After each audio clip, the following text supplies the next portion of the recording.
તો ક્ષત્રિય સમાજની બેઠકનું સ્થળ બદલાયું હોવાની જાણકારી પ્રાપ્ત થઈ રહી છે। અત્યારે જે અપડેટ્સ પ્રાપ્ત થઈ રહ્યા છે, બપોરે 12 વાગ્યે જે બેઠક મળવાની છે તેમાં ગુપ્ત સ્થળે ક્ષત્રિય સમાજની સંકલન સમિતિની બેઠક યોજાશે। તો હજુ સુધી સ્થળની જાહેરાત નથી કરવામાં આવી। ગુપ્ત સ્થળે આ બેઠકનું આયોજન થશે। હાલ નક્કી કરેલ બેઠકના સ્થળની કોઈ જ જાણકારી નથી આપવામાં આવી। આ વિશે વધુ જાણકારી માટે સંવાદદાતા રાજલ બારોટ આપણી સાથે લાઈવ જોડાયા છે।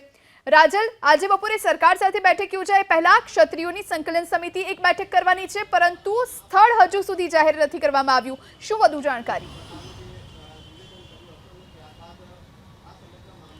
જુહી, ખાસ કરીને આજે ભાજપ અને ક્ષત્રિય સમાજની ખૂબ જ નિર્ણાયક બેઠક આજે મળવાની છે। જો કે પહેલાં જે સ્થળ હતું તે ગોતાનું આપવામાં આવ્યું હતું, પરંતુ અત્યારે ક્ષત્રિય સમાજના આગેવાનો સાથે વાતચીત કરી ત્યારે જાણ થઈ કે હજુ સુધી આ સ્થળ છે તે હજુ નિશ્ચિત નથી કરવામાં આવ્યું, કારણ કે આ જે બેઠક છે તે 92 રાજપૂત સમાજના અલગ અલગ સંસ્થાઓના પ્રતિનિધિઓની આ બેઠક છે અને એટલા જ માટે આ જે સ્થળ છે તે અત્યારે ગુપ્ત રાખવામાં આવ્યું છે। જ્યારે સંકલન સમિતિની બેઠક થશે ત્યારબાદ તેઓ મીડિયાને જાણ કરશે કે તેઓનો નિર્ણય શું રહેશે અને ત્યારબાદ તેઓ બીજેપીના જે આગેવાનો છે તેમની સાથે બેઠક કરવાના છે, કારણ કે જે રીતે પુરુષોત્તમ રૂપાલાનું જે વિવાદિત ટિપ્પણી હતી અને તેને જ લઈને ગુજરાતભરના જે રાજપૂત સમાજમાં જે આક્રોશ જોવા મળ્યો છે, ઠેર ઠેર અત્યારે વિરોધ થઈ રહ્યો છે। ત્યારે